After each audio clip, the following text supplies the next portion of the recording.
नमस्ते साथियों। कैसे हैं आप सब लोग। मेरा भी फिर स्वागत करता हूं आपके अपने यूट्यूब चैनल साकार कोचिंग क्लासेस गुना में। तो आज अपन जिस टॉपिक के बारे में बात करने वाले हैं वह है मध्य प्रदेश का विस्तार। क्या है? मध्य प्रदेश का विस्तार। हालांकि इनके ऊपर पुराने वीडियोस पड़े हैं मेरे, लेकिन तब मेरे पास माइक नहीं था, ठीक है ना, ना माइक था और अच्छा बोर्ड भी नहीं था, तो छोटा बोर्ड था तो उसमें दिक्कत आ रही होगी। तो मैंने सोचा कि इस पर एक वीडियो बना दिया जाए, क्योंकि कई कई बार एमपी पुलिस में आसान से क्वेश्चन उठा दिए जाते हैं कि विस्तार से संबंधित ही कि फला कौन से राज्यों से हो गए कर्क रेखा गुजर रही है, मध्य प्रदेश का अक्षांशीय विस्तार कितना है, देशांतरीय विस्तार कितना है, मध्य प्रदेश का क्षेत्रफल कितना है, कुल क्षेत्रफल का मध्य प्रदेश कुल भारत के क्षेत्रफल का कितने प्रतिशत मध्य प्रदेश का क्षेत्रफल है, ठीक है, जनसंख्या कितनी है, कौन से स्थान पे है। तो इन चीज़ों से, नॉर्मल सी चीज़ों से क्वेश्चन उठा दिए जाते हैं, ठीक है। तो आज अपन इसके बारे में बात करेंगे। इसके बाद अपन एक वीडियो बनाएंगे मध्य प्रदेश के जिलों का गठन, ठीक है ना, मध्य प्रदेश के जिलों का गठन कैसे हुआ 1956 से लेके, है ना, 1 नवंबर 1956 से लेके जब से मध्य प्रदेश बना था और आज तक के, ठीक है ना, आज तक के सारे जिलों को अपन गठन के बारे में चर्चा करेंगे, कौन सा किससे अलग होके बना है, ठीक है। तो वेट करिए, उसका भी वीडियो आ जाएगा 2-4 दिन में।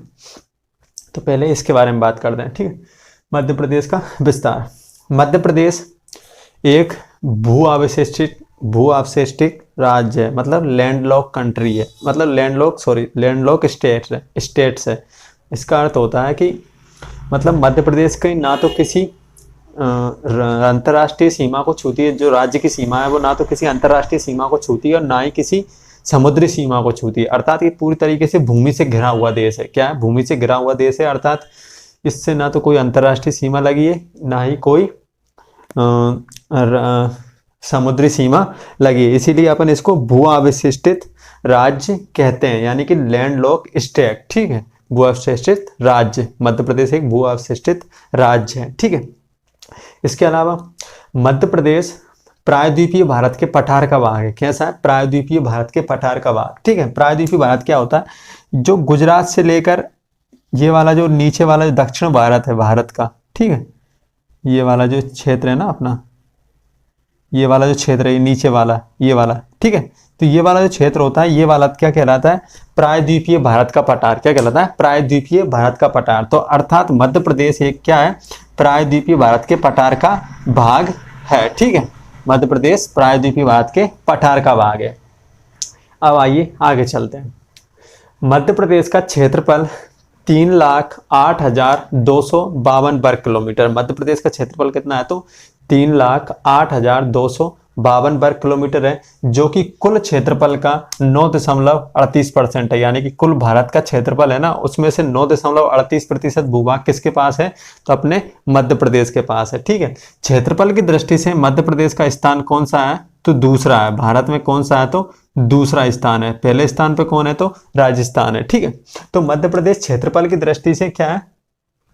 भारत का दूसरा सबसे बड़ा राज्य है। 1 नवंबर 2000 से पहले, यानी कि 1 नवंबर 2000 से पहले मध्य प्रदेश भारत का सबसे बड़ा राज्य हुआ करता था, लेकिन जब 1 नवंबर 2000 को मध्य प्रदेश से अलग होकर मध्य प्रदेश से छत्तीसगढ़ अलग हो गया, तो मध्य प्रदेश कौन से स्थान पर फिसल गया? दूसरे स्थान पे। लेकिन जब मध्य प्रदेश और छत्तीसगढ़ एक थे, तो उस समय मध्य प्रदेश भारत का सबसे बड़ा राज्य हुआ करता था, ठीक है। तो अभी फिलहाल में कौन सा स्थान है? तो मध्य प्रदेश का तो दूसरा स्थान है। इसका क्षेत्रफल कितना है? तो 3,08,252 वर्ग किलोमीटर है, जो कि कुल क्षेत्रफल का 9.38% है, ठीक है।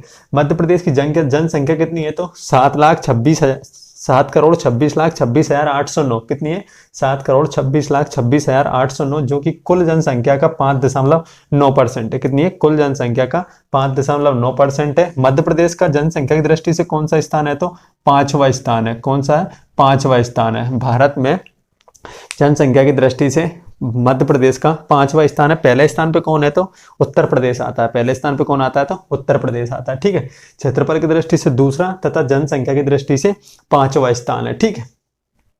अब आइए आगे चलते हैं। जनसंख्या की अपन एक अलग से वीडियो बनाएंगे मध्य प्रदेश की जनगणना के ऊपर, तब और अच्छे से चर्चा करेंगे उसके ऊपर।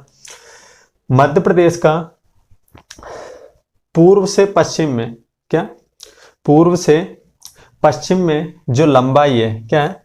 मध्य प्रदेश की पूर्व से पश्चिम में जो लंबाई है वो कितनी है, तो 870 किलोमीटर है। क्या है, 870 किलोमीटर, यानी कि पूर्व से पश्चिम में लंबाई, यानी कि सिंगरौली से लेके, और ये लास्ट जिला कौन सा है, तो अलीराजपुर है। ठीक है ना, तो यहाँ तक इसकी लंबाई कितनी है, यानी कि चौड़ाई इसकी कितनी है, तो 870 किलोमीटर है। जबकि इसकी लंबाई यानी कि उत्तर से दक्षिण, यानी कि मुरैना से लेके लास्ट जिला कौन सा है अपना, बुरहानपुर, तो मुरैना से बुरहानपुर यानी कि उत्तर से दक्षिण में इसकी लंबाई कितनी है, तो 605 किलोमीटर। कितनी है, 605 किलोमीटर। तो पूर्व से पश्चिम में 870 किलोमीटर, जबकि उत्तर से दक्षिण में 605 किलोमीटर, यानी कि इस साइड से चलेंगे अपन, यानी कि सिंगरौली से चलेंगे और अलीराजपुर तक आएंगे तो कितनी है, 870 किलोमीटर पड़ती है। जबकि मुरैना से बुरहानपुर आएंगे तो 605 किलोमीटर पड़ता है। ठीक है, अब आइए आगे देखते हैं।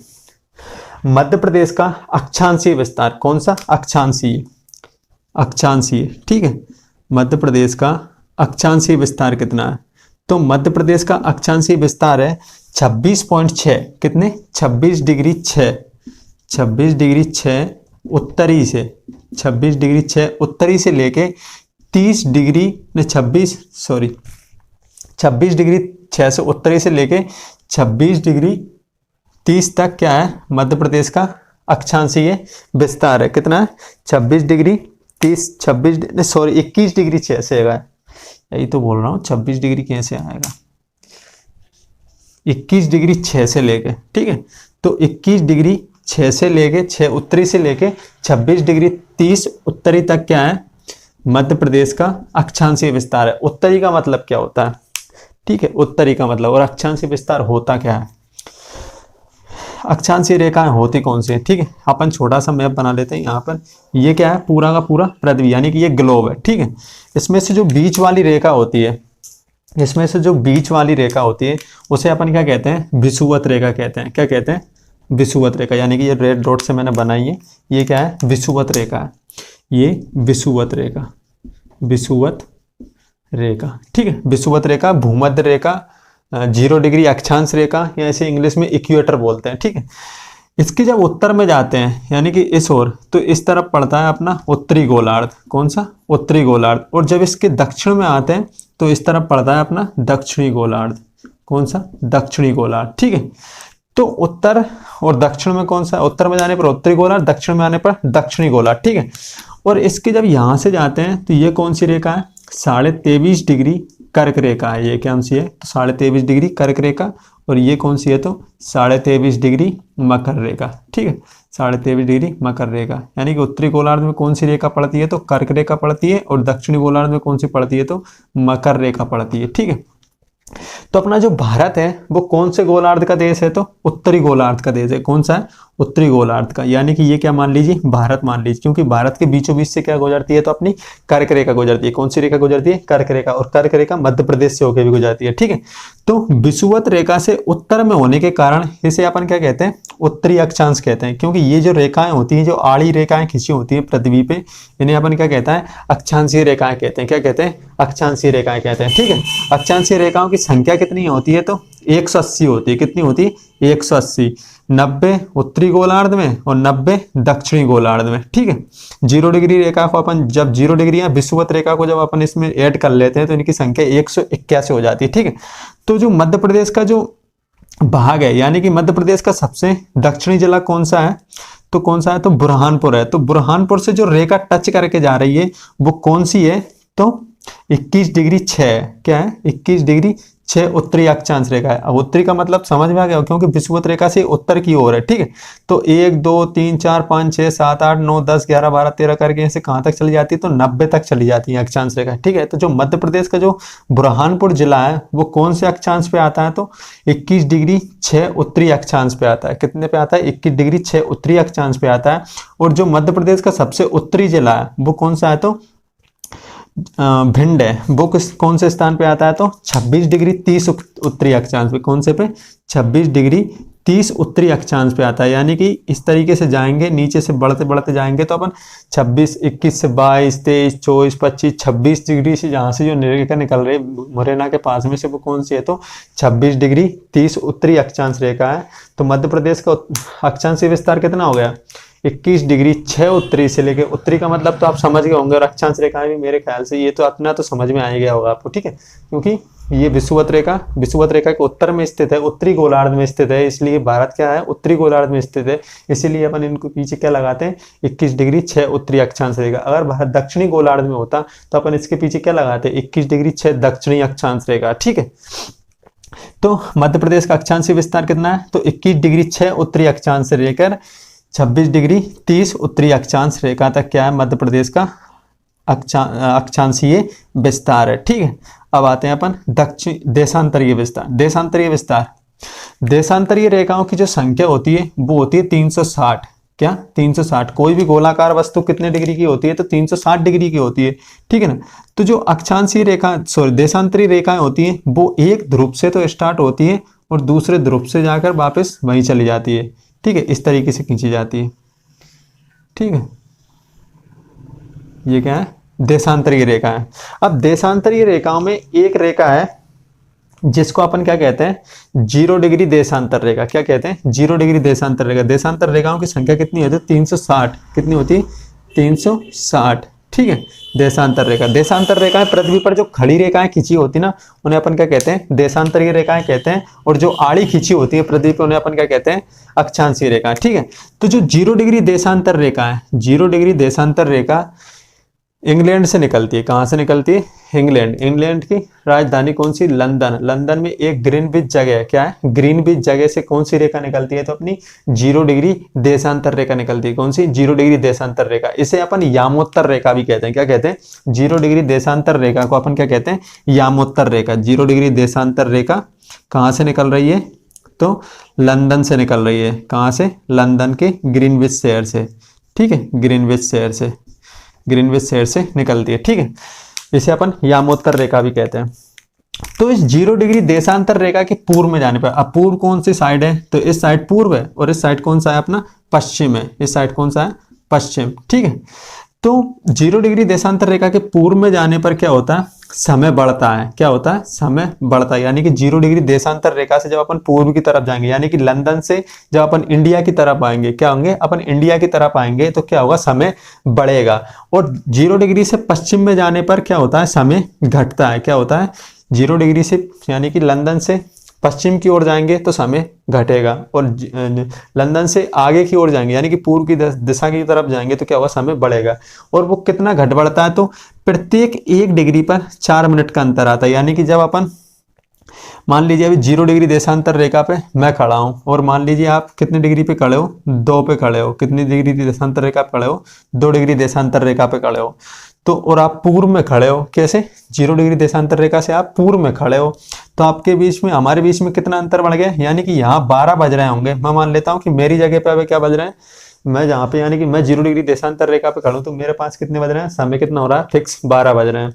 लेकिन आपके पास में क्या होगा, समय बढ़ेगा। यानी कि आप 4 मिनट मुझसे, यानी कि 8 मिनट आप मुझसे आगे चलोगे। क्या चलोगे, आप मुझसे 8 मिनट आगे चलोगे। तभी तो भारत का जो समय है वो लंदन के समय से कितना आगे रहता है, 5.5 घंटे आगे रहता है, क्योंकि भारत यहाँ पे स्थित है। क्या, भारत यहाँ पे स्थित है, जबकि इंग्लैंड कहाँ है स्थित, यहाँ। ठीक है, तो पूर्व में जाने पर क्या कहते हैं अपन, पूर्व में जाने पर समय बढ़ता है, और पश्चिम में आने पर क्या होता है, 0 डिग्री देशांतर रेखा से समय घटता है। इसीलिए जो पूर्व में जाते हैं तो उन्हें क्या कहते हैं अपन, पूर्वी देशांतर रेखाएं कहते हैं। क्या कहते हैं, 0 डिग्री से जो पूर्व में जो देशांतर रेखाएं मिलती हैं, यानी कि ये वाली, ये वाली, ये वाली, ये वाली, तो इन्हें अपन क्या कहेंगे, पूर्वी देशांतर। और इसके पश्चिम में यानी कि ये वाली कोई भी मान लीजिए, उन्हें क्या कहेंगे अपन, पश्चिमी देशांतर। क्या कहेंगे, पश्चिमी देशांतर। ठीक है, तो पूर्व में जाने पर समय बढ़ता है और पश्चिम में आने पर समय घटता है। ठीक है, अंतरराष्ट्रीय मानक समतिथि रेखा कौन सी है, तो 180 डिग्री है। कितनी है, 180 डिग्री अंतरराष्ट्रीय मानक समतिथि रेखा कहलाती है। ठीक है, 180 डिग्री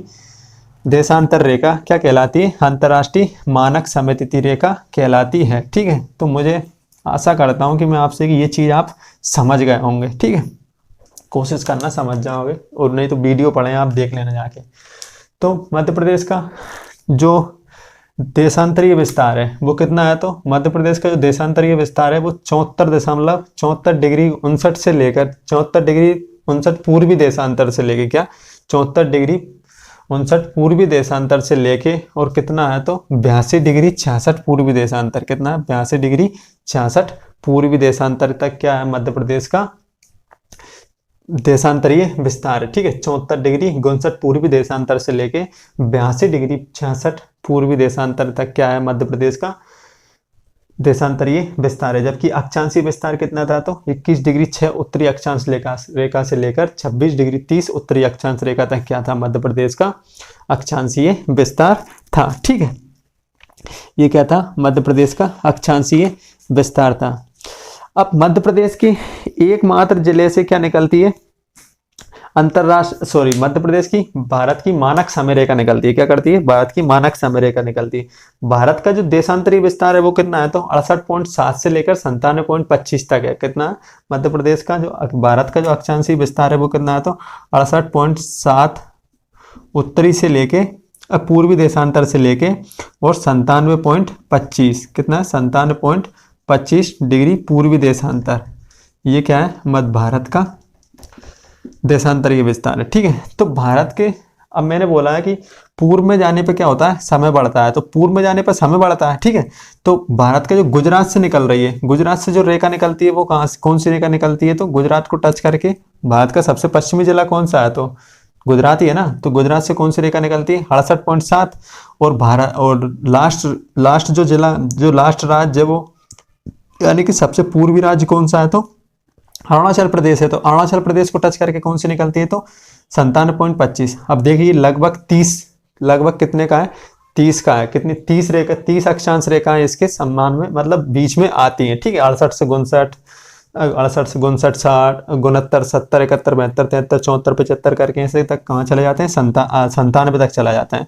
तो कितनी है, 30 है। अब 30 में मैंने बोला कि 1 डिग्री, प्रत्येक 1 डिग्री पर पूर्व में प्रत्येक 1 डिग्री बनने पर कितने मिनट का अंतर बढ़ जाता है, कितना समय बढ़ जाता है, तो 4 मिनट बढ़ जाता है। तो आप इसमें गुणा कर लीजिए, 0 की 0, 3 का 12, यानी कि भारत के पूर्व और पश्चिम में जो समय का अंतर है वो कितना है, तो 2 घंटे का। कितना है, 2 घंटे का। अर्थात अरुणाचल प्रदेश में 2 घंटे पहले सूर्योदय हो जाता है, और जबकि गुजरात में कितने घंटे बाद होता है, तो 2 घंटे बाद होता है। क्योंकि पूर्व में जाने पर क्या होता है, समय बढ़ता है। क्या होता है, पूर्व में जाने पर समय बढ़ता है। और मैंने बताया था कि 0 डिग्री देशांतर रेखा से भारत क्या है, पूर्व में स्थित है, यानी लंदन के पूर्व में स्थित है, ठीक है। तो इसी से बचने के लिए, यानी कि अब यहाँ के लोग तो उठ आए होंगे, उठ जाते होंगे सुबह जल्दी, क्योंकि यहाँ तो 5 बजे सूर्योदय हो गया, और यहाँ के लोग तब तक खर्राटे मार के सो रहे हैं, गुजरात के, ठीक है ना। तो गुजरात के लोग इसी चीज से बचने के लिए क्या करता है, भारत ने क्या किया, एक भारत की मानक समय रेखा बना दी। और उस मानक समय रेखा का नाम क्या है, तो 82.5 डिग्री है। कितनी है, 82.5 डिग्री है, ठीक, 82.5 डिग्री पूर्वी देशांतर। क्या है, ये भारत की मानक समय रेखा है। यानी कि इस समय, यानी कि इस रेखा पर जो समय रहेगा, 82.5 डिग्री देशांतर रेखा पे, पूर्वी देशांतर रेखा पे जो समय रहेगा, वही अरुणाचल प्रदेश में माना जाएगा, वही मध्य प्रदेश में माना जाएगा, वही जम्मू कश्मीर में माना जाएगा, वही कन्याकुमारी में माना जाएगा, और वही गुजरात में माना जाएगा, ठीक है ना। यानी कि एक समय रेखा है, ठीक है। तो इसी तरीके से जो 82.5 डिग्री पूर्वी देशांतर रेखा है, ये मध्य प्रदेश, ये भारत के कितने राज्यों से निकलती है, तो 5 राज्यों से निकलती है। कौन कौन से, उत्तर प्रदेश, मध्य प्रदेश, छत्तीसगढ़, उड़ीसा और आंध्र प्रदेश, ठीक है। उत्तर प्रदेश, मध्य प्रदेश, छत्तीसगढ़, उड़ीसा और आंध्र प्रदेश, इन 5 राज्यों से होकर निकलती है। इसमें से जो मध्य प्रदेश में जो निकलती है, वो मध्य प्रदेश के एकमात्र जिले सिंगरौली से निकलती है। कहाँ से निकलती है, सिंगरौली से। यानी कि 82.5 डिग्री पूर्वी देशांतर रेखा जो भारत की मानक समय रेखा है, वो कहाँ से निकलती है, मध्य प्रदेश के, तो मध्य प्रदेश के एकमात्र जिले से निकलती है, जो कि कहाँ है, तो सिंगरौली जिले में स्थित है। कौन से, सिंगरौली जिले से निकलती है, ठीक है। ये इलाहाबाद के नैनी के समीप से निकलती है, उत्तर प्रदेश के इलाहाबाद के नैनी के समीप से, ठीक है। तो मध्य प्रदेश के कौन से जिले से निकल रही है, तो सिंगरौली जिले से निकल रही है, ठीक है। जो मैंने चीज अभी तक जितना भी मैंने बोला, उसका निष्कर्ष सिर्फ इतना है कि 82.5 डिग्री भारत की मानक समय रेखा सिंगरौली जिले से निकलती है। मध्य प्रदेश का देशांतरीय विस्तार कितना है, तो 74 डिग्री 59 पूर्वी देशांतर से लेके 82-66 पूर्वी देशांतर तक है, ठीक है। 82.5 डिग्री क्या है, भारत की मानक समय रेखा है, जो कि कहाँ से निकलती है, सिंगरौली से निकलती है। और मध्य प्रदेश का अक्षांशीय विस्तार कितना है, तो 21 डिग्री 6 उत्तरी अक्षांश रेखा से 26 डिग्री 30 उत्तरी अक्षांश रेखा तक होता है, ठीक है। प्रत्येक 1 डिग्री अक्षांश रेखा के मध्य, प्रत्येक 1 डिग्री अक्षांश रेखा के मध्य ठीक है, अक्षांश रेखा की बात कर रहा हूं मैं। अक्षांश रेखा के मध्य कितना किलोमीटर का अंतर होता है? तो 111 किलोमीटर का अंतर होता है। कितना होता है? 111 किलोमीटर का अंतर होता है। ठीक है, अब ये चीजें बेसिकली समझ में आनी चाहिए, इतनी ज़्यादा कोई खास है नहीं। ठीक है, अब आइए मध्य प्रदेश। मध्य प्रदेश नाम भारत के प्रथम प्रधानमंत्री पंडित जवाहरलाल नेहरू ने दिया है। क्या? मध्य प्रदेश को मध्य प्रदेश नाम किसने दिया? तो पंडित जवाहरलाल नेहरू ने दिया है, क्योंकि ये भारत के बीचों बीच स्थित है, यानी कि भारत का ये मध्यवर्ती राज्य स्थित है। ठीक है, हृदय प्रदेश, इसे अपन उपनाम क्या है इसके? हृदय प्रदेश है, डायमंड स्टेट है, सोया स्टेट है, ठीक है, टाइगर स्टेट है, हृदय प्रदेश है, लघु भारत है। इसके अलावा नदियों का मायका, ये क्या है? इसके उपनाम है। ठीक है, अब आइए आगे देखते हैं। मध्य प्रदेश में से जो कर्क रेखा निकलती है, मध्य प्रदेश में से जो कर्क रेखा निकलती है वो कितने जिलों से होकर निकलती है? तो मध्य प्रदेश के 14 जिलों से होकर कर्क रेखा निकलती है। कितने जिलों से होकर निकलती है? तो 14 जिलों से मध्य प्रदेश में से कर्क रेखा निकलती है। कौन कौन से हैं? तो वो रतलाम, कौन सा? पहला है रतलाम, दूसरा कौन सा है? उज्जैन, तीसरा कौन सा है? आगर मालवा, चौथा कौन सा है? राजगढ़ है, पांचवा कौन सा है? सीहोर है, भोपाल छठा, विदिशा सातवां, ठीक है, 6 7, रायसेन, सागर, दमोह, जबलपुर, कटनी, उमरिया, शहडोल। कितने? शहडोल। कितने राज्यों से, कितने जिलों से निकल रहे हैं? तो 14 जिलों से। ठीक है, रतलाम, उज्जैन, आगरमालवा, राजगढ़, सीहोर, भोपाल, विदिशा, रायसेन, सागर, दमोह, जबलपुर, कटनी, उमरिया, शहडोल। ठीक है, मध्य प्रदेश के 14 जिलों से होकर कर्क रेखा गुजरती है। भारत के कितने राज्यों से होकर निकलती है? तो भारत के राज्य आप गिनिए, मैं गिना रहा हूँ। ठीक है, भारत के राज्यों से जहां से निकलती है, पहला आता है गुजरात। ठीक है, गुजरात से कर्क रेखा निकलती है। इसके बाद राजस्थान से निकलती है, मध्य प्रदेश, छत्तीसगढ़, झारखंड, पश्चिम बंगाल, त्रिपुरा और मिजोरम। कितने हुए? 8 राज्यों से निकलती है। कितने से? 8 राज्यों से निकलती है। कर्क रेखा की सबसे ज्यादा लंबाई मध्य प्रदेश में है। कहाँ है? कर्क रेखा की सर्वाधिक लंबाई किस राज्य में पड़ती है? तो अपने मध्य प्रदेश में ही पड़ती है। कर्क रेखा मध्य प्रदेश से कितने जिलों से निकल रही है? तो कर्क रेखा मध्य प्रदेश के 14 जिलों से होकर निकलती है। ठीक है, कर्क रेखा पर सूर्य की लंबवत किरणें चमकती हैं। क्या करती हैं? लंबवत, जो कि अपने बिल्कुल सर पर चमकती है। कर्क रेखा पर सूर्य 21 जून को चमकता है। कब चमकता है? तो 21 जून, यानी कि 21 जून को सूर्य की जो लंबवत किरणें, यानी कि जो सीधे गिरने वाली, बिल्कुल 90 डिग्री का कोण बनाकर, वो कब चमकती है? तो 21 जून को चमकती है। 21 जून को सूर्य कहाँ रहता है? तो कर्क रेखा पर रहता है। इसीलिए 21 जून को उत्तरी गोलार्ध का सबसे बड़ा दिन भी कहा जाता है। क्या कहा जाता है? उत्तरी गोलार्ध का सबसे बड़ा दिन कौन सा होता है? तो जब सूर्य की रेखाएं कहाँ चमकती है? तो कर्क रेखा पर चमकती है, अर्थात 21 जून का दिन उत्तरी गोलार्ध का, ठीक है ना, उत्तरी गोलार्ध आप समझ रहे होंगे, उत्तरी गोलार्ध का सबसे बड़ा दिन होता है, भूमध्य रेखा के उत्तर में स्थित उत्तरी गोलार्ध। ठीक है, अब आइए, अब आगे देखते हैं। मध्य प्रदेश का जो सबसे उत्तरी जिला है, मध्य प्रदेश का सबसे उत्तरी जिला कौन सा है? तो मुरैना जिला है। सबसे दक्षिणी जिला कौन सा है? तो बुरहानपुर है। सबसे पश्चिमी जिला कौन सा है? तो अलीराजपुर है। सबसे पूर्वी जिला कौन सा है? तो सिंगरौली है। कौन सा है? सिंगरौली है। ठीक है, सिंगरौली क्या है? मध्य प्रदेश का सबसे पूर्वी जिला है। ठीक है, सबसे पूर्वी जिला।